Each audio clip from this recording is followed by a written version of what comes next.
Hi everyone, welcome to Shyam institute. Daily current అఫైర్స్లో భాగంగా ఈరోజు ఉన్నటువంటి ఇంపార్టెంట్ కరెంట్ అఫైర్స్ ఏమన్నా ఒకసారి చూద్దాము. సో ఎవరైతే మెయిన్స్కి ప్రిపేర్ అవుతున్న అభ్యర్థులు ఎవరైతే ఉన్నారో సో ఎక్కడ టైంని వేస్ట్ చేసుకోవద్దండి. సో ఈ టైంని ఎవరు ఎంత బాగా యూటిలైజ్ చేసుకుంటే అంత బాగా మీకు విజయం అనేది చేకూరుతూ ఉంటుంది. సో ఈ టైంలో చేసిన ప్రిపరేషనే కరెక్ట్ ప్రిపరేషన్ అండి. సో మనం ఎప్పుడో 2 సంవత్సరాల నుంచి 3 సంవత్సరాల నుంచి చదివింది ఒక ఎత్తు, సో ఈ 1 మంత్ నుంచి చదువుతున్నది ఒక ఎత్తు. సో ఏదైతే మీరు ఎగ్జామ్ పాయింట్ ఆఫ్ వ్యూలో సో పాజిటివ్ దృక్పథంతో సో ఇప్పటి నుంచి చదువుతూ ఉండండి. సో ఎక్కడా టైం వేస్ట్ చేయొద్దండి, ఖచ్చితంగా మీకు విజయం అనేది చేకూరుతూ ఉంటుంది. సో మనం ఏదైతే మనకి పీడిఎఫ్ రూపంలో కానివ్వండి, వీడియోస్ రూపంలో కానివ్వండి మనం ప్రొవైడ్ చేస్తున్నామో సో ఇలాంటి అవకాశాలను ఉపయోగించుకోండి. సో ఇప్పటిదాకా అంటే మీరు ఇప్పటి నుంచి నోట్స్ రాస్తూ ఉన్నారండి చాలామంది అభ్యర్థులు కూడాను. సో దాదాపుగా కొంతమంది 3 నోట్సులు 4 నోట్సులు 5 నోట్సులు కూడా అయిపోయిన సందర్భాలు ఉన్నాయి రాస్తూ. సో అవన్నీ ఇప్పుడు ఒకసారి తీసి రివిజన్ చేయండి. అవి అలా ఉంచడం కాదండి, పుస్తకంలో కాదు మస్తకంలో ఉండాలి. పుస్తకంలో చాలా ఉంటాయండి, ఆ పుస్తకంలో ఉన్నవి మొత్తం మస్తకంలోకి రావాలి. ఆ రావాలి అంటే మీరు మీరైతే సొంతగా రాసుకున్న నోట్స్ కాబట్టి సో ఈజీగా గుర్తుంటుంది. సో 1కి 2-3 సార్లు చదవండి. సో గుర్తుంచుకోవడానికి ప్రయత్నం చేయండి, పుస్తకంలో ఉండడం కాదు. ఓకేనండి. సో ఆల్రెడీ మీరు ప్రిపేర్ అవుతూ ఉన్నారు, వాటిని మళ్ళీ ఎలాబొరేట్గా చదువుకోండి. మళ్ళీ ఈ టైంలో కొత్తవి చదువుకోవడం, సో మార్కెట్లో దొరికే మెటీరియల్ చదువుకోవడం అలాంటివి చేయొద్దండి. సో ఇప్పటివరకు మీరు ఏదైతే చదివారో ఇట్ ఈజ్ ఎనఫ్, మంచి మార్కులు రావడానికి ఆస్కారం ఉంటుంది. సో ఈరోజు మనం ఫస్ట్ కరెంట్ అఫైర్ చూద్దాము. సో ఫస్ట్ కరెంట్ అఫైర్ చూసినట్లయితే బ్రెజిల్కు G20 బాధ్యతలు అని చెప్పేసి G20 మరోసారి వార్తల్లోకి రావడం జరిగిందండి. సో G20 సమావేశాలు అనేవి సో నిన్న 9వ తారీఖు 10వ తారీఖు అంటే నిన్న అండి. సో మనకి 9వ తారీఖు 10వ తారీఖున సో మనకి మన భారతదేశంలోనే ఢిల్లీలో జరగడం జరిగింది. సో నిన్నటితో కంక్లూడ్ అయిపోయిందండి. సో మొత్తం G20 సమావేశాన్ని మనం సక్సెస్ఫుల్గా కంప్లీట్ చేశాం. సో ఇప్పుడు మరి నెక్స్ట్ ఇయర్ అండి అంటే 2024కు సంబంధించి సో ఈ యొక్క G20 సమావేశం 19వ సమావేశం అండి. సో ఇది బ్రెజిల్ చేతికి ఇవ్వడం జరిగిందండి. సో తదుపరి సదస్సు అనేది 2024 నవంబర్లో జరగబోతుంది. ఎక్కడ సార్ అంటే బ్రెజిల్లోని రియో డి జనీరోలో జరగబోతుందండి. సో దీనికి సంబంధించి డిసెంబర్ 1న బ్రెజిల్ అధికారికంగా G20 బాధ్యతలను చేపట్టబోతుంది. సో మన భారతదేశం కూడా లాస్ట్ టైం ఇండోనేషియాలో జరిగింది G20 సమావేశం. సో దాంట్లో భాగంగానే మనం కూడా 2022 డిసెంబర్ 1న G20 బాధ్యతలను స్వీకరించడం జరిగింది. డిసెంబర్ 1 అండి అంటే మనము G20ని డిసెంబర్ 1, 2022న బాధ్యతలు చేపట్టాం కదా. మరి యొక్క G20 సమావేశాలు ఎప్పుడు జరిగినాయి అంటే సో మనకి సెప్టెంబర్ 9, 10 తారీఖులో జరిగినాయి. కానీ భారతదేశము G20 ప్రెసిడెంట్ని ఎప్పటి వరకు కలిగి ఉంటుంది సార్ అంటే సో ఈ మంత్ అండి మనకి సెప్టెంబర్ ఎండింగ్ వరకు అండి. సో మనకి సెప్టెంబర్ ఎండింగ్ వరకు కలిగి ఉంటుందన్నమాట. సో ఆ తరువాత మనకి డిసెంబర్ 1న ఏదైతే మనకి బ్రెజిల్ అనేది అధికారికంగా చేపట్టబోతుంది. సో దీనికి సంబంధించి ఏదైతే ఈ యొక్క అధికార మార్పిడికి సంబంధించి ఒక అధికారిక దండాన్నండి సో ఏదైతే సుత్తి ఆకారంలో ఉన్న దాన్ని గవేల్ అని చెప్పేసి అంటారండి. దానిని నిన్న నరేంద్ర మోదీ గారు బ్రెజిల్ అధ్యక్షుడు ఎవరైతే ఉన్నారో డసిల్వా సో ఇతనేనండి. సో మనకి బ్రెజిల్ అధ్యక్షుడు పూర్తిగా చెప్పాలంటే లూయిస్ ఇనాసియో లూలా డసిల్వా అని చెప్పేసి అంటాం. సో అతనికి అధికారికంగా భారతదేశం ఇవ్వడం జరిగింది. సో మళ్ళీ వీళ్ళు G20 బాధ్యతలు ఎప్పుడు దాకా స్వీకరిస్తారు? డిసెంబర్ 1 నుంచి మళ్ళీ నవంబర్ 30 వరకు అండి. ఎప్పుడు నవంబర్ 30, 2024 వరకు G20 బాధ్యతలను బ్రెజిల్ స్వీకరిస్తుంది. ఆ తరువాత 2025వ సంవత్సరంలో ఈ యొక్క G20 బాధ్యతలను ఎవరు నిర్వహిస్తారు సార్? 20వ ఎడిషన్ అంటే సౌత్ ఆఫ్రికా నిర్వహించబోతుంది. సో అందువల్ల ఈ 3 కూడా మనం గుర్తుంచుకోవాలండి. లాస్ట్ ఇయర్ ఇండోనేషియా, ఈ సంవత్సరం భారత్, నెక్స్ట్ ఇయర్ 2024 బ్రెజిల్, ఆ నెక్స్ట్ ఇయర్ 2025 సౌత్ ఆఫ్రికాలో G20 సమావేశాలు నిర్వహించబోతున్నాయి. సో దీంట్లో భాగంగానే మనం ఏదైతే మన దేశంలో కంప్లీట్ అయిపోయింది, నెక్స్ట్ ఆ 2 ఇయర్స్లో కంప్లీట్ చేయాల్సి ఉంది. సో దీంట్లో భాగంగా మనం ఇప్పటివరకు G20 అనగానే మొత్తం 19 ప్లస్ ఒక యూరోపియన్ యూనియన్ అని చెప్పేసి అన్నాం. ఇప్పుడు దాంట్లో పాటుగా ఆఫ్రికన్ యూనియన్ కూడా వచ్చింది. ఆఫ్రికన్ యూనియన్లో 55 దేశాలు ఉంటాయని చెప్పేసి మనం డిస్కస్ చేసాం. దీంట్లో 27 దేశాలు ఉంటాయని చెప్పేసి గురించి మనం డిస్కస్ చేసాము. సో గుర్తుంచుకోండి. సో దీనిలో భాగంగానే G21గా పేరు మారబోతుంది అని కూడా మనం నిన్నటి కరెంట్ అఫైర్స్లో డిస్కస్ చేయడం జరిగింది. సో ఓవరాల్గా అండి మనం G20 గురించి గత 1 వీక్ నుంచి చెప్పుకుంటూనే ఉన్నాం. సో ఎవరైతే అభ్యర్థులు ఉన్నారో ఖచ్చితంగా రేపు మెయిన్స్ పాయింట్ ఆఫ్ వ్యూలో G20 గురించి బిట్టు ఖచ్చితంగా ఉంటుంది. సో ఎవరైతే అభ్యర్థులు G20 కోసము ఈ 1 వీక్లో జరిగిన కరెంట్ అఫైర్స్ ఏవైతే ఉన్నాయో ఒకసారి చూడండి. ఒక లింక్ ప్రకారం నేను చెప్పడం జరిగిందండి. సో ఒక లింక్ ప్రకారం చెప్పడం జరిగింది. సో G20 ఎప్పుడు బాధ్యతలు చేపట్టాం, షెర్పా మీటింగ్ ఏంటి, దాని లోగో ఏంటి, దాని యొక్క థీమ్ ఏంటి చెప్పడం జరిగింది. అదేవిధంగా ఏదైతే మనకి భారత మండపం గురించి, ఆ నటరాజ విగ్రహాన్ని గురించి కానివ్వండి, సో అదేవిధంగా రీసెంట్గా మనకి ఈ యొక్క బయోఫ్యూయల్ అలియన్స్లో సంబంధించినటువంటి దేశాలు కానివ్వండి, సో వీటి గురించి మనం డిస్కస్ చేసాం. ఆఫ్రికన్ యూనియన్ గురించి డిస్కస్ చేసాం. ఇవన్నీ కూడా మీకు ఒక ఆర్డర్లో చెప్పడం జరిగిందండి. సో ఇవన్నీ మీరు నోట్స్ రాసుకొని ఉంటారని చెప్పేసి నేను అనుకుంటున్నాను. ఖచ్చితంగా నోట్స్ రాసుకోండి. మీకు ఖచ్చితంగా రేపు మెయిన్స్ పాయింట్ ఆఫ్ వ్యూలో అవే వస్తాయండి. ఎగ్జామ్ పాయింట్ ఆఫ్ వ్యూలో మీకు చెప్పడం కూడా ఎగ్జామ్ పాయింట్ ఆఫ్ వ్యూలోనే చెప్పడం జరుగుతూ ఉంది. సో ఈ పాయింట్లు గుర్తుంచుకోండి. ఇప్పుడు బ్రెజిల్ వంతు రావడం జరిగింది. సో అదేవిధంగా ఇక్కడ మనం గుర్తుంచుకోవాల్సింది, నరేంద్ర మోదీ గారు నిన్న సమావేశాన్ని ముగిస్తూ ఒక సంస్కృత శ్లోకంతో ముగించారండి. సో ఆ శ్లోకం ఏంటని కూడా ఎగ్జామ్లో అడగవచ్చు, ఎక్కువగా ఆస్కారం ఉందండి. ఏంటి సార్ ఆ శ్లోకము అంటే, సో మనకి స్వస్తి అస్తి విశ్వ అనే ఒక శ్లోకం అండి. ఏంటంటే అది స్వస్తి అస్తి విశ్వ అనే ఒక సంస్కృత శ్లోకంతో G20 సమావేశాన్ని ముగించడం జరిగింది. అంటే దాని యొక్క మీనింగ్ ఏంటి సార్ అంటే, విశ్వమంతటా శాంతి విరసిల్లు గాక అని చెప్పేసి. చూడండి భారతదేశం ఎంత మంచిదో, సో ఎంత స్టాండ్ తీసుకుందో చూడండి. సో ప్రపంచమంతా ఒకటే. సో ప్రపంచమంతటికి శాంతి ఉండాలి, ఒక భారతదేశానికి కాదు, ఒక ఆసియా ఖండానికి కాదండి, ఒక మా మిత్ర దేశాలకి కాదు, మా శత్రువులకు కూడా, అంటే మా శత్రువులుగా ఎవరైతే అనుకుంటున్నారో వాళ్ళకు కూడా శాంతిగా ఉండాలని చెప్పేసి భారతదేశం స్టాండ్ తీసుకుంది. చూడండి ఎంత నిగూఢమైనటువంటి సో సత్యం దాంట్లో ఉందో. విశ్వమంతటా శాంతి విలసిల్లు గాక అని చెప్పేసి దాన్ని మనం సంస్కృతంలో స్వస్తి అస్తి విశ్వ అని చెప్పేసి అంటున్నారండి. సో నరేంద్ర మోదీ గారు సో ఉగ్రవాదం గురించి G20లో మాట్లాడారండి. అదేవిధంగా రష్యా ఉక్రెయిన్ వారు గురించి మాట్లాడారు. యుద్ధాలు చేసుకునే టైం కాదు, ప్రేమించుకుందాం అంటే అది వేరండి. ప్రేమను పంచుదాం, ప్రేమతో ఉందాం, ఏదైనా శాంతి, యుద్ధాలు చేసే టైం కాదు నానా పుతిన్, నానా జెలెన్స్కీ అని చెప్పేసి శాంతి వచనాలు బోధిస్తూ ఉన్నారు నరేంద్ర మోదీ గారు. సో భారతదేశం అంటేనంతేనండి, మేము యుద్ధాలకి వెళ్ళాం, సో యుద్ధం మా యొక్క పందా కాదు, శాంతే మేము కోరుకుంటున్నాం, ప్రపంచ శాంతే మాకు ముఖ్యము అని చెప్పేసి నరేంద్ర మోదీ గారు G20 సమావేశంలో మాట్లాడటం జరిగింది. దాంతో పాటుగా ఏదైతే మనకు కోణార్క్ సన్ టెంపుల్ యొక్క రథచక్రం ఉంటుందో ఆ రథచక్రాన్ని కూడా ఎవరైతే చీఫ్ ముఖ్య అతిథులు వచ్చారో వాళ్ళని ఇన్వైట్ చేసేటప్పుడు జస్ట్ అక్కడ ఫోటో సెషన్లో భాగంగా దాన్ని బ్యాక్గ్రౌండ్లో పెట్టడం జరిగిందండి. కోణార్క్ సన్ టెంపుల్ యొక్క రథచక్రాన్ని కూడా నరేంద్ర మోదీ గారు ప్రస్తావించడం జరిగింది. దాంట్లో 24 స్పోక్స్ ఉంటాయని చెప్పేసి కూడా మీ అందరికీ తెలిసిందే. ఈ యొక్క కోణార్క్ సన్ టెంపుల్ యొక్క సింబల్నే మనం ఇంటర్పోల్ సమావేశం అని చెప్పేసి ఢిల్లీలో జరిగిందండి. అది కూడా ప్రగతి మైదాన్లో లాస్ట్ ఇయర్ 2022కి సంబంధించి 90వ ఇంటర్పోల్ సమావేశం అని చెప్పేసి జరిగిందండి. దాంట్లో కూడా కోణార్క్ సన్ టెంపుల్ యొక్క రథచక్రాన్ని ఉపయోగించారు. అప్పుడు 91వ ఇంటర్పోల్ సమావేశాలు ఎక్కడ జరగబోతున్నాయి సార్ అంటే ఆస్ట్రియా వియన్నాలో జరగబోతున్నాయి ఆ సమావేశాలు అప్పుడు కూడా మన భారతదేశంలో కోణార్క్ సన్ టెంపుల్ యొక్క రథచక్రాన్ని వాడాం. ఇటీవల కాలంలో మనము పూరి ఏదైతే మనకి రథయాత్ర ఏదైతే ఉంటుందో ఆ రథయాత్ర ఇటీవల కాలంలో రండి జూన్ 20వ తారీఖున ఆ పూరి రథచక్రం ఏదైతే ఉంటుందో జగన్నాథ టెంపుల్లో సెలబ్రేట్ చేస్తూ ఉంటారు. ఆ రథయాత్ర కూడా ఒడిశాలో జరిగిందనే పాయింట్లు గుర్తుంచుకో. అంటే నువ్వు ఇలా చదువుతూ ఉన్నప్పుడు ఒకదానికొకటి లింక్ అవుతూ ఉంటుందండి, నీకు గుర్తొస్తూ ఉంటుంది. ఇవన్నీ కూడా మీరు సొంతగా మీ సొంత హస్తాలతో సో నోట్స్ రాసుకున్నారు, అవన్నీ దాంట్లోనే ఉన్నాయి. సో ఒకసారి తీసి రివిజన్ చేయండి అంతే. ఈ టైంలో రివిజనే చేయండి, కొత్తవి చదవాల్సిన అవసరం లేదు. ఈ మంత్ 25వ తారీఖు దాకా కరెంట్ అఫైర్స్ అప్డేట్లో ఉంటే సరిపోతుంది. అంటే ఆల్రెడీ 10 days కంప్లీట్ అయింది, ఇంకొక 15 days ఉంది. ఈ 15 days తర్వాత చదువుతురు, ముందు అవి రివిజన్ చేస్తూ ఉండండి. పాతవన్నీ ఉన్నాయి కదా జనవరి కాడి నుంచి 2023 నుంచి, అవన్నీ రివిజన్ చేస్తూ ఉండండి. ఇప్పుడు సమయం ఆసన్నమైంది, మీ దగ్గర ఉన్న ఆయుధాలను బయటికి తీసే సమయం ఆసన్నమైనది. సో ఇక్కడ మనం చూసినట్టయితే ఈ యొక్క శ్లోకాన్ని గుర్తుంచుకోండి. స్వస్తి అస్తి విశ్వ అని చెప్పే శ్లోకాన్ని నరేంద్ర మోదీ గారు పఠించి G20 సమావేశాన్ని ముగించి బ్రెజిల్కి అధ్యక్షత బాధ్యతలను ఇవ్వడం జరిగింది. దాంతోపాటుగా ఇప్పుడు ఏవైతే G20 సమావేశంలో తీసుకున్నటువంటి నిర్ణయాలు ఒప్పందాలు ఏవైతే ఉన్నాయో ఇవన్నీ కూడా ఈ మంత్ ఎండింగ్న వర్చువల్గా మనం సమావేశమయ్యి రివ్యూ చేసుకుందాం. సో ఎంతవరకు దాని పురోగతిని సాధించాం, ఏం చేద్దామని చెప్పేసి వర్చువల్గా మాట్లాడుకుందామని కూడా నరేంద్ర మోదీ గారు ఆయా దేశాలను ఉద్దేశించి మాట్లాడడం జరిగింది, గుర్తుంచుకోండి. రైట్. సో నెక్స్ట్ వన్ చూద్దాము. సో నెక్స్ట్ వన్ చూసినట్లయితే mascot launched for the 37th edition of Indian national games. So మనకి నేషనల్ గేమ్స్ అని చెప్పేసి 37వ ఎడిషన్ వంటి గోవాలో జరగబోతున్నాయి. సో దీనికి సంబంధించినటువంటి మస్కట్ ఏదైతే ఉంటుందో ఈ మస్కట్ని ఎప్పుడో గోవా సీఎం అండి ప్రమోద్ సావంత్ గారు రిలీజ్ చేయడం జరిగింది.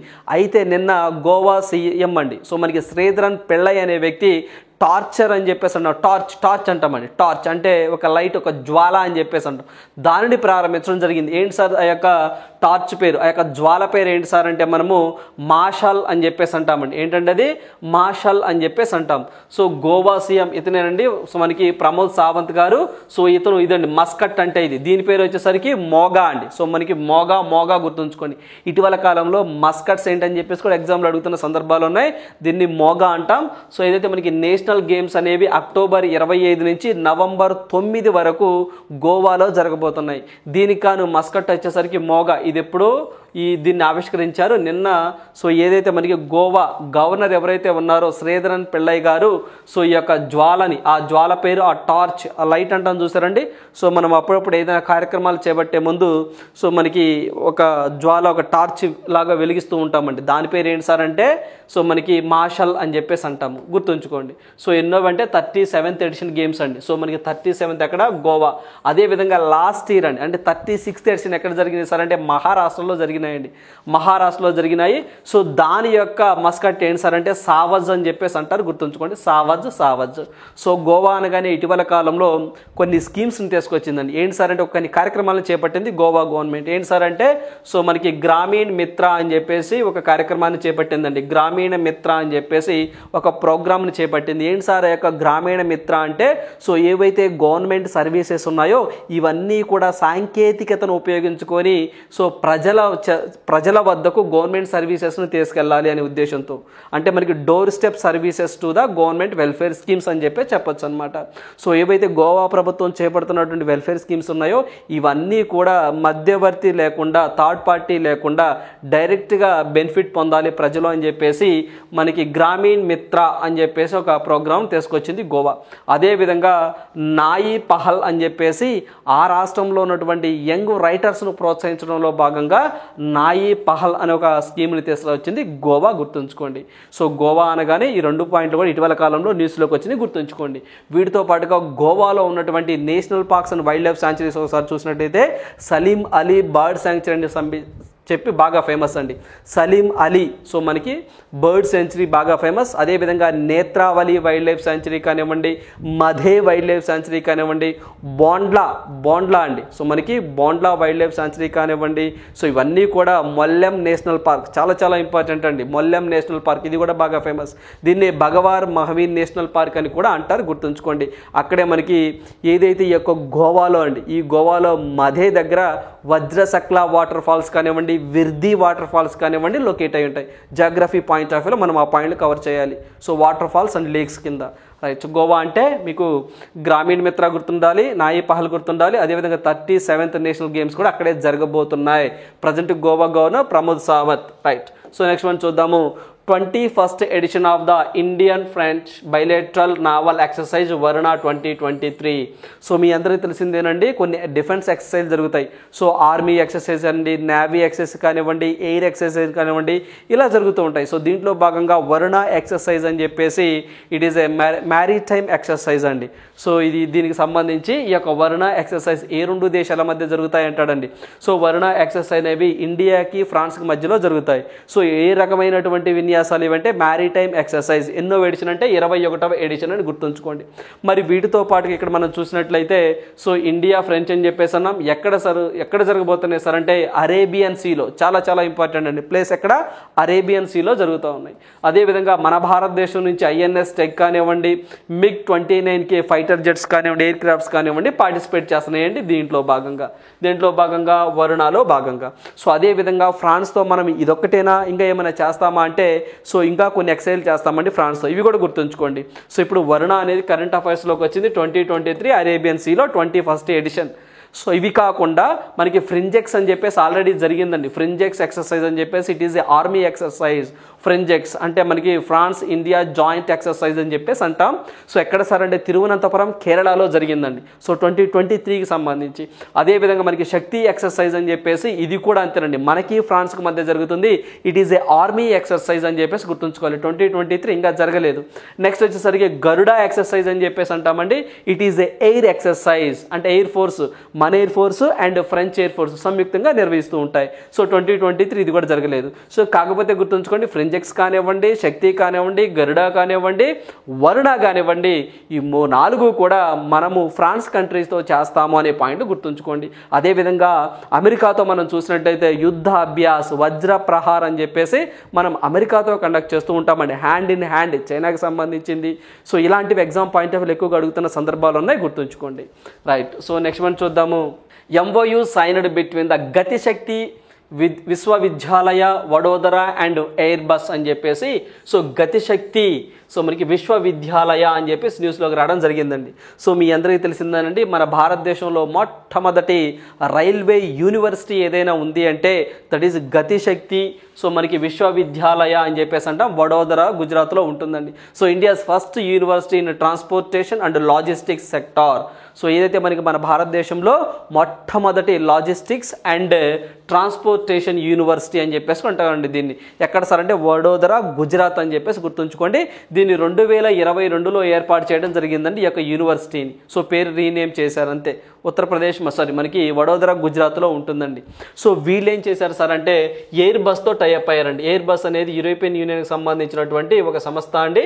సో ఇది ఎయిర్ బస్తో టైఅప్ అయ్యి సో ఏదైతే మనకి C295 అనే ఎయిర్ క్రాఫ్ట్ ఫెసిలిటీని వడోదరాలో పెట్టాలి అనే ఉద్దేశంతో సో మనకి ఎయిర్ బస్ వాళ్ళతో వీళ్ళు ఏదైతే మనకి గతిశక్తి అండి. సో మనకి గతిశక్తి విశ్వవిద్యాలయ వాళ్ళు టైఅప్ అవడం జరిగింది. ఎందుకు సార్ అంటే C295 ఎయిర్ క్రాఫ్ట్ ఫెసిలిటీని ఏర్పాటు చేయాలని, అంటే అలాంటి యుద్ధ విమానాలను తయారు చేయాలని చెప్పేసి సో వీళ్ళు టైఅప్ అవడం జరిగింది, గుర్తుంచుకోండి. సో సింపుల్ క్వశ్చన్ అండి. ఇటీవల కాలంలో సో ఏదైతే మనకి గతిశక్తి విశ్వవిద్యాలయ వాళ్ళు ఎవరితో టైఅప్ అయ్యారో అని అడుగుతారు. ఎయిర్ బస్ వాళ్ళు. ఎందుకు అని అడుగుతారు. ఎందుకంటే C295 ఎయిర్ క్రాఫ్ట్ ఫెసిలిటీని ఏర్పాటు చేయాలి వడోదరాలో అని చెప్పేసి. సో దీంట్లో భాగంగా మీరు గతిశక్తి అనగానే ఒక స్కీమ్ కూడా గుర్తు రావాలండి. ఏంటి సార్ అంటే అది PM గతిశక్తి స్కీమ్ అని చెప్పేసి 2019లో ఈ స్కీమ్ని ప్రారంభించడం జరిగింది. సో మన భారతదేశంలో మౌలిక సదుపాయాలు కల్పించడంలో భాగంగా PM గతిశక్తి అనే ఒక ప్రోగ్రామ్ని తీసుకొచ్చారు 2019లో. సో మొత్తం 16 మినిస్ట్రీస్ అనేవి ఈ యొక్క అంబరెల్లా కింద ఈ స్కీమ్ కింద పనిచేస్తూ ఉంటాయన్నమాట. అంటే ఏవైతే ఈ యొక్క భారతదేశంలో మౌలిక సదుపాయాల కల్పనలో భాగంగా మొత్తం ఈ 16 మంత్రిత్వ శాఖల వారు సో సమాచారాన్ని ఇచ్చిపుచ్చుకుంటూ ఏ విధంగా ముందుకెళ్ళాలి అని చెప్పేసి ఒక అంబరెల్లా కింద పనిచేస్తూ ఉంటాయి. ఆ అంబరెల్లానే PM గతిశక్తి అని చెప్పేసి ప్రోగ్రాం పెట్టారు. సో దీంట్లో భాగంగా రానున్న 5-6 సంవత్సరాలలో 100 లక్షల కోట్లు మేము ఖర్చు చేస్తాము అని చెప్పేసి PM గతిశక్తి స్కీమ్ను ప్రారంభించినప్పుడు నరేంద్ర మోదీ గారు చెప్పడం జరిగిందండి. సో ఈ కాన్సెప్ట్ కూడా మనకు గుర్తుండాలండి. PM గతిశక్తి అనగానే సో 2019లో ఏర్పాటు చేశారు. సో ఒక 100 లక్షల కోట్లు మేము ఖర్చు చేస్తాము అని చెప్పేసి నరేంద్ర మోదీ గారు చెప్పారు. అదేవిధంగా మొత్తం 16 మినిస్ట్రీస్ని సో ఒక తాటిపైకి తీసుకొచ్చి ఒక అంబరెల్లా మీదకి తీసుకొచ్చి సో PM గతిశక్తిని ఇంప్లిమెంట్ చేస్తాము అని చెప్పేసి అంటున్నారు.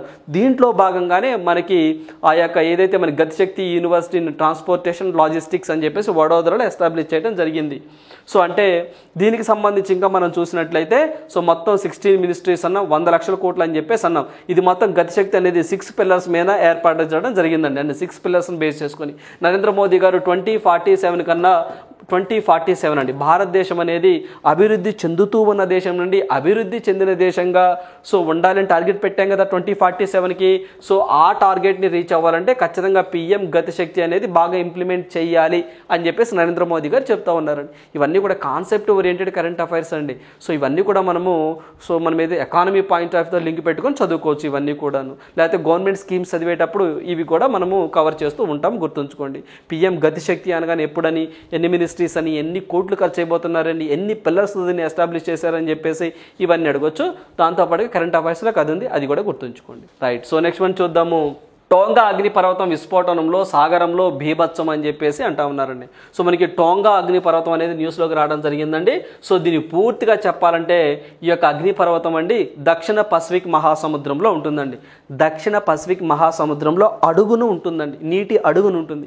సో ఇటీవల కాలంలో అంటే ఇది వచ్చేసరికి ఈ యొక్క ఏదైతే మీరు ఇక్కడ పిక్లో చూస్తున్నారు చూడండి. సో ఈ అగ్నిపర్వతానికి సంబంధించి 2022 జనవరి 15వ తారీఖున ఈ యొక్క అగ్నిపర్వతం విస్ఫోటనమైంది. సో మనకి విస్ఫోటనమైందండి, బ్రద్దలయ్యి సో ఇక్కడ చూడండి యాష్ కానివ్వండి, ఈ యొక్క దుమ్ము కానివ్వండి, అలలు కానివ్వండి, ఇవన్నీ మళ్ళీ సముద్రంలోనికే పడి సో వాటి యొక్క అలల ప్రవాహం అనేది అలలు బాగా ఫాస్ట్గా మూవ్ అవుతూ ఉన్నాయండి. సో మనకి గంటకి దగ్గరగా 200 కిలోమీటర్ల వేగంతో ఆ యొక్క అలలు అనేవి ప్రవహిస్తూ ఉన్నాయండి. అలా ప్రవహించడం వల్ల ఆ పక్కన ఉన్నటువంటి కొండ చర్యలు కానివ్వండి ఇవన్నీ విరిగిపడ్డాయండి. సో అందువల్ల ఆ యొక్క అలల యొక్క స్పీడ్ అనేవి చాలా ఫాస్ట్గా ఉన్నాయని చెప్పేసి సో రికార్డు వేగంతో అవి దూసుకెళ్ళాయని ఆ లావా సో అవన్నీ అని చెప్పేసి మనకి ఇటీవల కాలంలో న్యూస్ రావడం జరిగిందండి. సో అందువల్ల ఈ యొక్క టోంగా అగ్నిపర్వతం పూర్తిగా చెప్పాలి అంటే హోంగా హవాయ్ అని చెప్పేసి అంటామండి. సో పేరు ఈజీ అనండి. సో మనకి హోంగా 2 సార్లు వస్తుందండి. హోంగా హవే అని చెప్పేసి అంటామండి. ఈ అగ్నిపర్వతం అనేది దక్షిణ పసిఫిక్ మహాసముద్రం అడుగున ఉన్నది.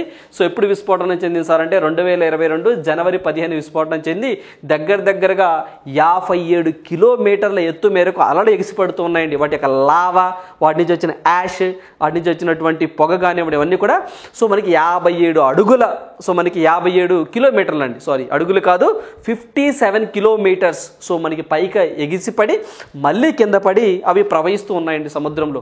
సో అందువల్ల అక్కడ వివాదాస్పదంగా ఉంది. సో అందువల్ల న్యూస్లోకి రావడం జరిగింది, గుర్తుంచుకోండి. మరి వీటితో పాటు ఇటీవల కాలంలో కొన్ని అగ్నిపర్వతాలు వార్తల్లోకి వచ్చినాయి. ఆల్రెడీ మీరు ప్రిలిమ్స్ పాయింట్ ఆఫ్ వ్యూలో చదివారు, ఇంకొకసారి గుర్తు చేసే ప్రయత్నం చేస్తున్నాను, గుర్తుంచుకోండి. సో ఇటీవల కాలంలో మనం ఇండోనేషియా తీసుకున్నట్లయితే సో మౌంట్ మెరాపి అనేది ఒక వార్తల్లోకి వచ్చింది. అదేవిధంగా సమేరు అనే అగ్నిపర్వతం వార్తల్లోకి వచ్చింది. ఇవన్నీ కూడా ఇటీవల కాలంలో బ్రద్దలైనవండి. సో మౌంట్ మెరాపి కానివ్వండి, మౌంట్ సమేరు కానివ్వండి, మౌంట్ ఆంగా కానివ్వండి, ఈ మూడు కూడా ఇండోనేషియాలో ఉన్నటువంటి సో అగ్నిపర్వతాలు. సో మనకి ఇండోనేషియాలో ఇటీవల కాలంలో బ్రద్దలై వార్తల్లోకి వచ్చినాయి, గుర్తుంచుకోండి. అదేవిధంగా మౌలానో అగ్నిపర్వతం అని చెప్పేసి అంటామండి. సో మౌలానో అగ్నిపర్వతం అని చెప్పేసి ఇది యుఎస్లో ఉంటుందండి. సో ప్రపంచంలో అత్యంత విశాలమైనటువంటి అగ్నిపర్వతం ఏంటి సార్ అంటే హవాయి దీవుల్లో ఉంటుందండి. సో మనకి మౌలానా అగ్నిపర్వతం. అదేవిధంగా ఇటీవల కాలంలో చిలీ దేశంలో విల్లారికా అనే అగ్నిపర్వతం ఒకటి బ్రద్దలైంది, గుర్తుంచుకోండి. సో అగ్నిపర్వతాలు అనగానే మొత్తం అగ్నిపర్వతాలు చదవలసిన అవసరం లేదండి. సో 50 అగ్నిపర్వతాలు చదివి 50లోంచి ఒక బిట్టు రావటం కాదండి. షార్ట్గా సింపుల్గా 6-7 అగ్నిపర్వతాలు చదవాలి, దాంట్లోంచి ఒక బిట్టు రావాలండి. ఇది మన కాన్సెప్ట్. అంతే తప్ప ఉన్న అగ్నిపర్వతాలంతా లిస్ట్ చెప్పి ఇవి ఎగ్జామ్లో వస్తాయంటే కాదండి, అది కరెక్ట్ కాదు. ఇటీవల కాలంలో ఏవైతే అగ్నిపర్వతాలు అది కూడా వెరీ రీసెంట్గా ఈ 8 నెలల్లో లేదా ఈ 10 నెలల్లో సో బ్రద్దలైన అగ్నిపర్వతాలే, గుర్తుంచుకోండి. అగ్నిపర్వతాలు అనగానే లిస్ట్ బట్టి పట్టకూడదండి. హాయ్ గూగుల్ వాల్కనోస్ అనగానే ఇంత చాట్ వస్తుందండి. అవన్నీ మనకెందుకండి, ఎగ్జామ్లో అవసరం లేదండి, ఎగ్జామ్లో అవసరం లేదు. సో మనకి లిమిటెడ్గా చదువుకోవాలి. నువ్వు 6, 7 అగ్నిపర్వతాలు చదువుకుంటూ వెళ్తే ఆ 6 కానీ 7 కానీ అగ్నిపర్వతాల నుంచి ఎగ్జామ్లో ఒక అగ్నిపర్వతం రావాలి. అలాంటివి చదువుకోవాలి తప్ప మొత్తం ఒక 20-30 చదువుకోకూడదు ఎప్పటికీ కూడా. ఓకేనండి, రైట్. అంటే ఎక్కువగా చెప్పినంత మాత్రాన్ని ఎక్కువగా అనగానే ఎక్కువ కాదండి. ఇటీవల స్మార్ట్గా చదువుకుంటా, స్మార్ట్ అంటారండి దాన్ని, స్మార్ట్ వర్క్. సో చదివింది కొంతే, దాంట్లో నుంచి బిట్ రావాలి. చదివింది ఇంత, దాంట్లో నుంచి ఇంత రావడం కాదండి. ఇంత చదివినా ఇంతే రావాలి, ఇది కాన్సెప్ట్. సో అగ్నిపర్వతాలు చదివేటప్పుడు ఇట్ ఈజ్ ఎనఫ్, సరిపోతాయి. అంతే తప్ప 30-40 అగ్నిపర్వతాలు గుర్తుంచుకోవాల్సిన అవసరం లేదు. అదేవిధంగా మన భారతదేశంలో ఒకే ఒకటి యాక్టివ్ వాల్కనో బారన్ ఐలాండ్ అని చెప్పేసి అండమాన్ నికోబార్లో ఉంటుంది, గుర్తుంచుకోండి. సో ఇటీవల కాలంలో ఇవన్నీ బ్రద్దలైన గుర్తుంచుకోండి. అదేవిధంగా మౌంట్ ఎట్నా అని చెప్పేసి సో మనకి ఇటలీలో ఉంటుందండి. సో అది ఒకటి గుర్తుంచుకోండి. అదేవిధంగా మీరు ఏదైతే సండే గ్రాండ్ టెస్ట్లో రాశారో అగ్నిపర్వతాల గురించి ఇప్పటికీ 4-5 సార్లు బిట్లు వచ్చినాయండి. సో ఆ అగ్నిపర్వతాలు గుర్తుంచుకోండి. అవి మొత్తం కలిపితే ఒక 5 ఉంటాయండి. సో ఈ ఒక 5, 10 ఇట్ ఈస్ ఎనఫ్. ఈ 10లో నుంచి ఖచ్చితంగా ఎగ్జామ్లో అడిగితే వీటి నుంచి అడుగుతారు ఎగ్జామ్లో, అంతేనండి, రైట్. సో నెక్స్ట్ వన్ చూద్దాము. పవర్ పాయింట్ సృష్టికర్త ఆస్టిన్ కన్నుమూత అని చెప్పేసి న్యూస్ రావడం జరిగిందండి. సో మీ అందరికీ తెలిసిందే పవర్ పాయింట్ అని చెప్పేసి అంటామండి. అదేనండి ఎంఎస్ ఆఫీస్. సో అదేవిధంగా పవర్ పాయింట్ అని, డాట్ అని అంటే డాక్యుమెంట్ అని చెప్పేసి ఇలాంటివి ఉంటాయి కదా, ఎంఎస్ ఎక్సెల్ అని చెప్పేసి, అలా పవర్ పాయింట్ ప్రజెంటేషన్ చేస్తూ ఉంటాం కదా, అలా పవర్ పాయింట్ యొక్క దాన్ని సృష్టికర్త ఎవరైతే ఉన్నారో ఆయన వచ్చేసరికి ఆస్టిన్ కనుమూచాడని నేను చనిపోవడం జరిగింది. సో ఎవరైతే పవర్ పాయింట్ ప్రజెంటేషన్ సాఫ్ట్వేర్ రూపకర్తల్లో ఒకరైన డెన్నిస్ ఆస్టిన్, గుర్తుంచుకోండి అతని పేరు డెన్నిస్ ఆస్టిన్. సో అమెరికాలో నిన్న చనిపోవడం జరిగింది. ఆయన పేరు గుర్తుంచుకోండి. ఇటీవల కాలంలో పవర్ పాయింట్ సాఫ్ట్వేర్ రూపకర్త ఒక చనిపోయారు కదా, అతని పేరేంటి అని అడుగుతారు. లేకపోతే డెన్నిస్ ఆస్టిన్ పేరు ఇచ్చి ఇతను ఈ క్రింద ఇచ్చిన ఆప్షన్లో ఏ రంగంలో నిపుణుడు అని చెప్పేసి అడుగుతారు. సో ఎంఎస్ వర్డా, ఎంఎస్ పవర్ పాయింటా, సో ఎంఎస్ ఎక్సెల్లా, లేకపోతే అడోబా ఏంటి అని చెప్పేసి అడుగుతారు. సో మనకి పవర్ పాయింట్ అని గుర్తుంచుకోండి, డెన్నిస్ ఆస్టిన్ అని గుర్తుంచుకోండి, ఈయన పేరు గుర్తుంచుకోండి. ఇటీవల కాలంలో ఆల్రెడీ మీరు కరెంట్ అఫైర్స్లో చెప్పానండి, కొన్ని మళ్ళీ గుర్తు చేసే ప్రయత్నం చేస్తున్నాను. సో ఎగ్జామ్ పాయింట్ ఆఫ్లో వీటి నుంచి అడగడానికి ఎక్కువగా ఆస్కారం ఉంటుంది కాబట్టి ఇంకోసారి మీకు గుర్తు చేసే ప్రయత్నం చేస్తున్నాను చూడండి. అంటే నేను ఇలా చెప్పడం వల్ల మీరు 1-2 సార్లు వినడం వల్ల మీరు 3 సార్లు చదివేది ఒకసారి వింటే సరిపోతుందండి. అందువల్ల నేను ప్రతిసారి రిపీట్ చేస్తూ ఉంటాను మీకోసం. సో అందువల్ల చూడండి ఒకసారి, ఇటీవల కాలంలో అడోబ్ అని చెప్పేసి పేజ్ మేకర్ అండి, దాని సృష్టికర్త ఒక ఆయన చనిపోయాడు. అతను ఎవరు సార్ అంటే మనకి జాన్ వార్నాక్ అని చెప్పేసి ఒక ఆయన ఉన్నాడండి, ఆయన చనిపోవడం జరిగింది. మీరు చదివారు, దీని గురించి కూడా ఇంకోసారి గుర్తు చేసే ప్రయత్నం చేశాను అంతే. నెక్స్ట్ వచ్చేసరికి అమూల్ అని చెప్పేసి, అమూల్ అండి పాలకు సంబంధించిన అమూల్ ఆ కార్టూన్ ఉంటుంది చూసారా, ఆ కార్టూన్ రూపకర్త కూడా ఒక ఆయన చనిపోయాడండి. సో మన భారతదేశానికి సంబంధించిన వ్యక్తి, ఆయన పేరు ఏంటి సార్ అంటే మనకి స్లెవ్స్టర్ దా కన్హా అని చెప్పేసి ఆయన పేరండి. సో ఇది కూడా మీరు చదివారు. అదేవిధంగా జాన్ గూడ్ ఎనఫ్ అని చెప్పేసి నోబెల్ అవార్డు పొందిన అతి పెద్ద వయస్కుడు అండి, 100 సంవత్సరం అప్పుడు ఇతనికి ఏదైతే మనకి నోబెల్ అవార్డు పొందాడు. అమెరికా కంట్రీకి సంబంధించిన వ్యక్తి. 2019లో కెమిస్ట్రీలో ఇతను నోబెల్ ప్రైజ్ పొందాడు. అయితే ఇతను దాంతోపాటుగా లిథియం అయాన్ బ్యాటరీస్ మీద పరిశోధనలు చేశారని పాయింట్ కూడా గుర్తుంచుకోండి. లిథియం అయాన్ బ్యాటరీస్ మీద పరిశోధనలు చేశాడు. అదేవిధంగా మైక్రో ప్రాసెసర్ అని చిప్స్ అని చెప్పేసి అంటామండి, వాటి మీద కూడా ఈయన పరిశోధన చేశాడు. ఇటువంటి కాలంలో చనిపోయాడు, అమెరికా కంట్రీకి సంబంధించిన వ్యక్తి, గుర్తుంచుకోండి. అదేవిధంగా ఇటీవల కాలంలోనే నిన్నండి కరెంట్ అఫైర్స్లో మనం డిస్కస్ చేసాం. సో మనకి అజిత్ నైనాస్ అని చెప్పేసి, సో మనకి అజిత్ నైనాస్ అని చెప్పేసి ఒక కార్టూనిస్ట్ అండి. సో మనకి హైదరాబాద్ చెందిన వ్యక్తి, మైసూరులో చనిపోయాడని చెప్పేసి నిన్నటి కరెంట్ అఫైర్స్లో డిస్కస్ చేసాం. ఆయన పేరు ఆయన గుర్తుంచుకోండి. అదేవిధంగా ఇటీవల కాలంలో సిఆర్ రావు అని చెప్పేసి అంటామండి, కళ్యాణపూడి రాధాకృష్ణారావు అండి. సో మనకి international praise in statistics award తీసుకున్న వ్యక్తి అండి ఆయన. మనకి కర్ణాటకలో పుట్టిన వ్యక్తి అండి, బళ్ళారి. సో మన కర్ణాటక సంబంధించిన స్టాటిస్టిషియన్ అండి, ఇటీవల కాలంలో చనిపోవడం జరిగింది. కళ్యాణపూడి రాధాకృష్ణారావు అని చెప్పేసి అన్నామండి, ఆల్రెడీ బిట్ అడిగిన సందర్భాలు ఉన్నాయి. సో అతనికి స్టాటిస్టిక్స్లో అవార్డు రావడం జరిగిందండి 2023కి సంబంధించి.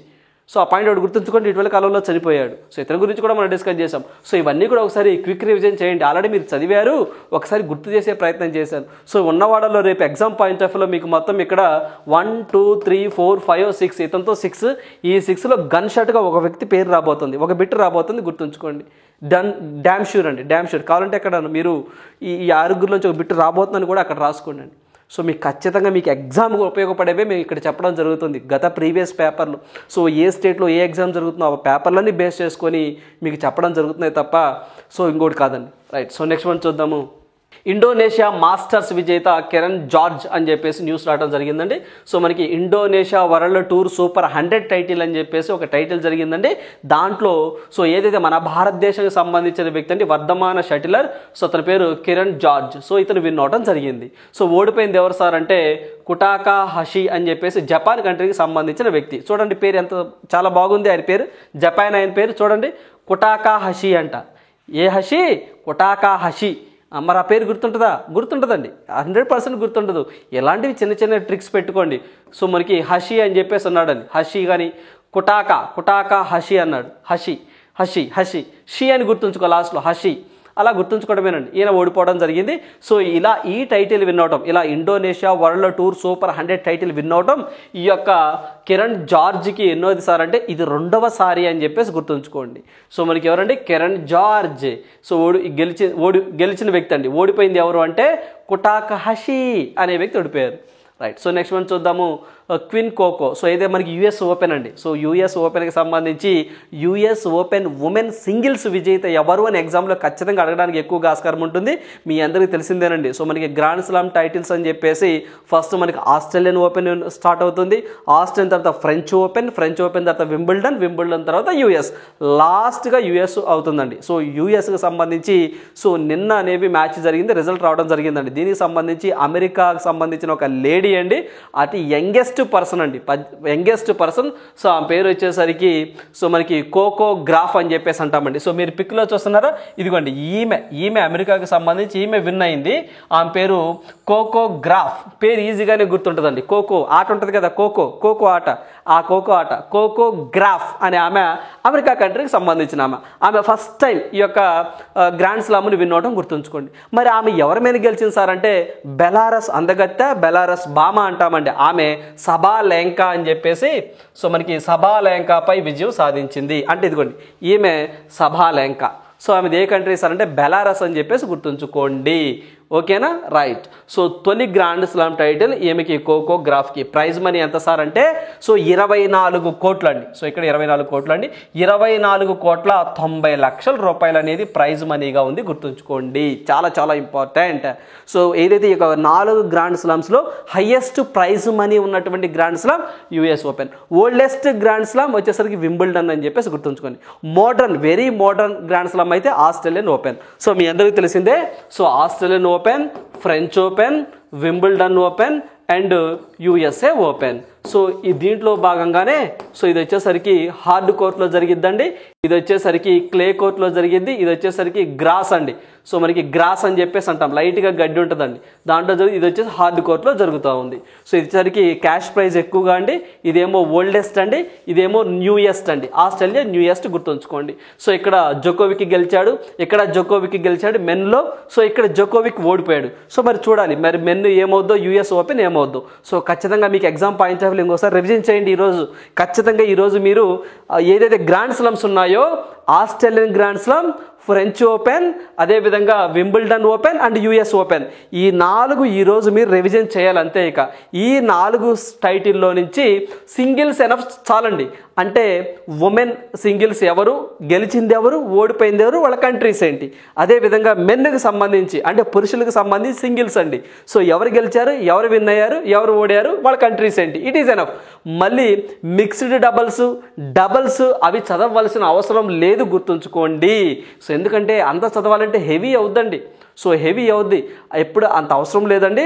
సో ఓన్లీ మెన్కి సంబంధించి సో ఆస్ట్రేలియన్ మెన్ గెలిచింది ఎవరు, ఓడిపోయింది ఎవరు, వాళ్ళ కంట్రీ ఏంటి. సో అదేవిధంగా ఉమెన్, అదేవిధంగా ఫ్రెంచ్ గెలిచింది ఎవరు, ఓడింది ఎవరు, వాళ్ళ కంట్రీ ఏంటి. అదేవిధంగా ఉమెన్, అదేవిధంగా వింబుల్డన్ మెన్ గెలిచింది ఎవరు, ఓడింది ఎవరు, వాళ్ళ కంట్రీ ఏంటి. అదేవిధంగా ఉమెన్, అదేవిధంగా యుఎస్. సో యుఎస్కి సంబంధించి ఉమెన్ వచ్చింది, మెన్ ఇంకా రాలేదు. సో మనకి రేపు వస్తుంది లేదా ఈ సాయంత్రానికి వస్తుంది. ఖచ్చితంగా ఈ యొక్క టైటిల్ నుంచి 1 మార్కు రేపు మెయిన్స్ నీకు రాబోతుంది, గుర్తుంచుకో. 1 మార్క్ ఖచ్చితంగా రాబోతుందండి, 1 మార్క్ ఖచ్చితంగా వస్తుంది. అదేవిధంగా ఇంకో కొన్ని పాయింట్లు గుర్తుంచుకొని చెప్తాను. ఏంటి సార్ అంటే సో ఇప్పటి వరకు అండి ఏవై యొక్క గ్రాండ్ స్లమ్స్ ఉంటాయో హయ్యెస్ట్గా ఎవరు సార్ అంటే మనకి జోకోవిక్ అండి. సో మనకి నోవాక్ జోకోవిక్ అని చెప్పేసి 23 టైటిల్స్ విన్ అయ్యాడండి అతను, 23. అదేవిధంగా రఫెల్ నాదల్ అని చెప్పేసి ఒక ఆయన ఉన్నాడండి, రఫెల్ నాదల్, ఆయన కూడా 23 ఈక్వలే. తర్వాత ఫెదరర్ గారు అని ఒక ఆయన ఉన్నాడండి, ఫ్రెంచ్, ఈయన ఫెదరర్ 20. ఈయన రిటైర్మెంట్ అయ్యారండి. ఫెదరర్ స్విట్జర్లాండ్ కంట్రీకి సంబంధించిన ఆయన, రఫెల్ నాదల్ స్పెయిన్ కంట్రీకి సంబంధించిన ఆయన. ఇటీవల కాలంలో ఈయన ఇన్ఫోసిస్ బ్రాండ్ అంబాసిడర్గా ఉన్నారు, మీరు చదివేరు గుర్తుంచుకోండి. ఇన్ఫోసిస్ బ్రాండ్ అంబాసిడర్ ఈయన ఒక ఆయన. ఇగాస్ వియాట్ టెక్ అని చెప్పేసి పోలాండ్ కంట్రీకి సంబంధించిన ఆమె. సో వీళ్ళిద్దరు బ్రాండ్ అంబాసిడర్గా ఉన్నారు. సో మొత్తం 23 గోల్స్ అండి. అంటే ఆస్ట్రేలియా కానీ, ఫ్రెంచ్ కానివ్వండి, వింబుల్డన్ కానీ ఏదైనా సరే ఈ రోజు కానీ సో జోకోవిక్ గారు కానీ ఇది విన్ అయ్యారు అంటే హయ్యెస్ట్ 24. అంటే పురుషుల్లో ఇప్పటి వరకు హయ్యెస్ట్ గ్రాండ్ స్లామ్స్ విన్ అయిన వ్యక్తి జోకోవిక్ చరిత్రలో ఉంటారు. అదొక రికార్డు ఉంటుంది, గుర్తుంచుకోండి. సో మహిళల విషయానికి వచ్చినట్లయితే ఏదైతే మహిళల విషయానికి వచ్చినట్లయితేనండి ఆస్ట్రేలియాకి సంబంధించి సో ఆస్ట్రేలియాకి సంబంధించండి 24. సో మనకి 24తో ఒక ఆమె ఉన్నారండి, మార్గారెట్ కోర్ట్ అని చెప్పేసి ఒక ఆమె ఉన్నారండి. 24 ఇప్పటి వరకు సింగిల్స్ విన్ అవ్వడం జరిగిందండి. సో అది ఆస్ట్రేలియా కానీ, ఫ్రెంచ్ కానీ ఇప్పుడు లేదండి ఆమె ఫీల్డ్లో. ఆమె ఆస్ట్రేలియా కంట్రీకి సంబంధించిన వ్యక్తి. ఆ సెకండ్ హైయెస్ట్ సో మనకి 23 అండి, సెరెనా విలియమ్స్ అండి. సో మనకి సెరెనా విలియమ్స్ గారు ఉన్నారు. ఈమె అమెరికాకి సంబంధించిన ఆమె ఆల్రెడీ రిటైర్మెంట్ అయిపోయారండి. రిటైర్మెంట్ అయిపోయారు. అంటే ఇక్కడ ఈరోజు కానీ ఏదైతే మనకి జోకోవిక్ గారు విన్ అయితే మెన్ కేటగిరీలో హైయెస్ట్ 24 ఆయనే అవుతారు.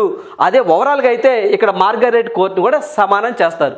ఉమెన్కి సంబంధించి. సో గుర్తుంచుకోండి, ఖచ్చితంగా వీటి గురించి బిట్టు రావడానికి ఎక్కువగా ఆస్కారం ఉంటుంది. ఆల్రెడీ మీరు యుఎస్ రాసుకున్నారు, అదేవిధంగా ఆల్రెడీ ఆస్ట్రేలియన్ రాసుకున్నారు, ఫ్రెంచ్ రాసుకున్నారు, వింబుల్డన్ నోట్స్ రాసుకున్నారు. సో ఈరోజు కూడా ఇది రాసుకోండి, యుఎస్. ఖచ్చితంగా ఓన్లీ సింగిల్స్ ఎనఫ్ అండి, singles enough. Doubles, mixed doubles అవసరం లేదు, గుర్తుంచుకోండి. ఒకవేళ క్వశ్చన్ వచ్చింది అంటే మరి హెవీ డేటా అవుద్ది కదండి. సో ఇంతవరకు ఎప్పుడు రాలేదు, సో ఇట్ ఈజ్ ఎనఫ్. అంటే కొన్ని ఉంటాయండి, కొన్ని ఉంటాయి, అవి ఇక మీకు తెలియదు ఏముంది, అవన్నీ దేవుడు బిట్లు అండి, 1-2 ఉంటాయి. అలాంటివే singles, mixed doubles, doubles, mixed doubles అండి. ఇంకా దాన్ని ఏం చేయలేరు ఎవరు. ఓకేనండి, రైట్. అంటే అవి చదవాలి అంటే కొండను త్రవ్వి ఎలుకను పట్టినట్టు ఉంటుందండి. మన భాషలో చెప్పాలంటే మిక్స్డ్ డబుల్స్ చదివామంటే కొండను త్రవ్వి ఎలకను పట్టినట్టు ఉంటుంది. అంత అవసరం లేదు, స్మార్ట్గా చదువుకోండి, singles enough. Right. So next one చూద్దాం. క్వశ్చన్ ఫర్ యూ, ఈ ప్రశ్న మీకోసమే. ఆన్లైన్ గేమ్, క్యాసినోలు, గుర్రపు పందెం క్లబ్బులలో బెట్టింగ్లో ప్రవేశ స్థాయి పూర్తి ముఖ విలువపై 28% పన్ను విధించేలా జీఎస్టీ చట్టంలో మార్పులకు కేంద్ర మంత్రివర్గం ఇటీవల ఆమోదం తెలిపింది. ఈ సవరించిన నిబంధనలు ఏ రోజు నుంచి అమలులోనికి వస్తాయి అని చెప్పేసి అంటా ఉన్నారు. సో ఇది మనం చూసినట్లయితే ఎప్పటి నుంచి అమలులోనికి వస్తాయి మీ అందరికీ తెలిసిందేనండి. సో మీద జీఎస్టీ 28% విధిస్తున్నారు గుర్రపు పందాల మీద, ఆన్లైన్ గేమింగ్ మీద, క్యాసినోల మీద అని చెప్పి మీ అందరికీ తెలిసిందే.